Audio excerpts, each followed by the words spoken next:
memberikan nasihat yang baik. Dan ini dinukil oleh Al-Qurtubi dalam kitab Tadhkirah beliau.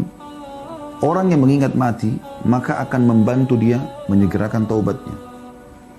Akan membuat hatinya penuh dengan qanaah, rasa cukup. Akan membuat dia semangat beribadah. 3 hal dia dapatkan.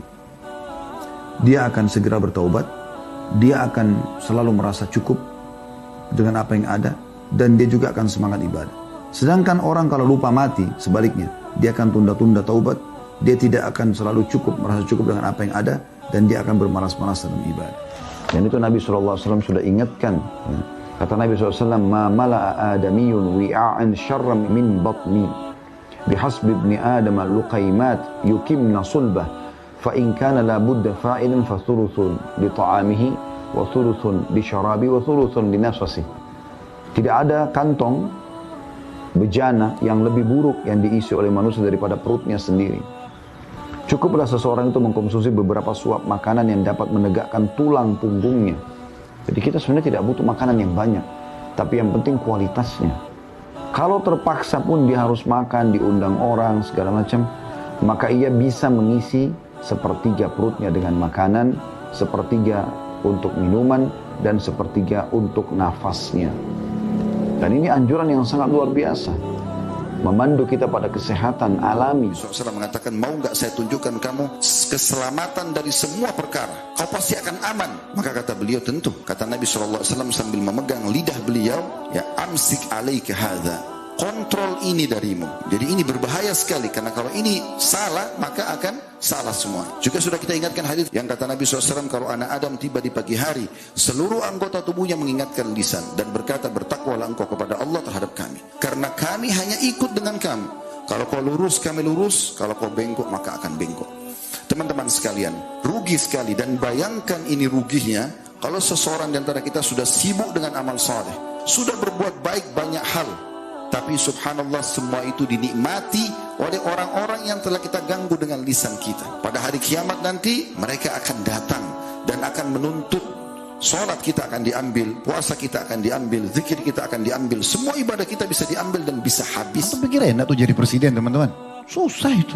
Jangan pikir cuma karena pakai baju baru, mobil bagus. Tidak begitu. Masih mending kalau beliau-beliau masih bisa senyum. Yang ini caci maki, yang ini dukung, yang ini minta ini, yang ini masalah semuanya. Antum dicaci maki sama teman antum aja sudah panas telinganya, mau berantem. Bagaimana presiden, menteri, gubernur yang dicaci maki banyak orang? Itu nggak gampang. Saya pernah bahasakan kalau masih ingat sebelum pandemi dulu ya. Kita ini banyak seperti penonton bola. Pas pemain bola lagi main. Ini pemain bola dari kecil, dari SD sudah main bola. Tiap hari latihannya tendang penalti, tendang ini, tendang. Tiap hari.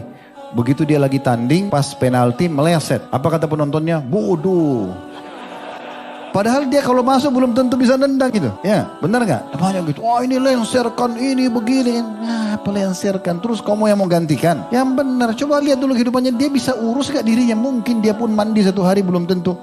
Hah? Main lenser-lenser, main bodoh-bodohin orang, ini luar biasa.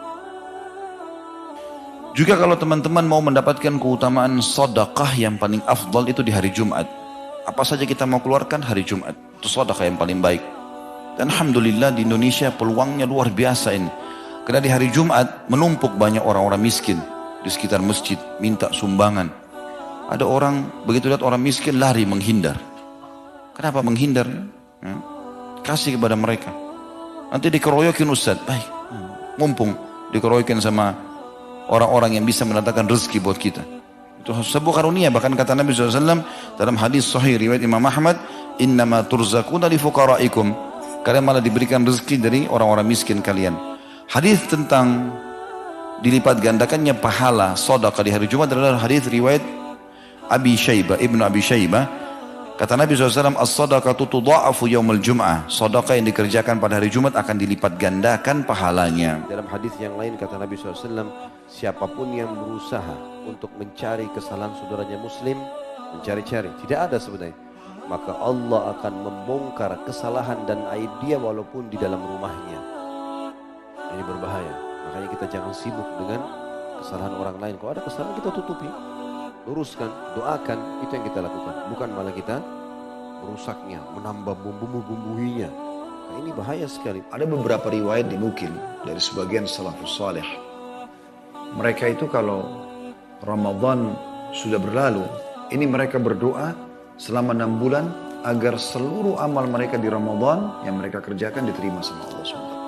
Dan 6 bulan yang tersisa, ini semuanya mereka berdoa agar Allah mudahkan mereka sampai di Ramadan. Maka ada baiknya kita memang membahas jauh sebelumnya agar kita punya persiapan-persiapan dalam menyambut bulan yang sangat luar biasa. Bulan yang sangat mulia. Dan kita sebutkan keutamaan-keutamanya terlalu banyak. Dan sayang kalau seandainya ini disia-siakan. Saudariku muslimah, sebelum Anda menikah, kewajiban Anda bakti kepada kaum laki-laki adalah ayah. Yang dari spermanya lah Allah menciptakan Anda. Dan bagaimana ayah begitu peduli terhadap kita dari kecil, sampai akhirnya kita pun harus membalas dengan bakti kepada beliau. Sebagai balas jasa, nama beliau akan selalu ada setelah nama kita. Misal, Aisyah binti Abi Bakar. Walaupun beliau telah menikah dengan Nabi besar Muhammad SAW.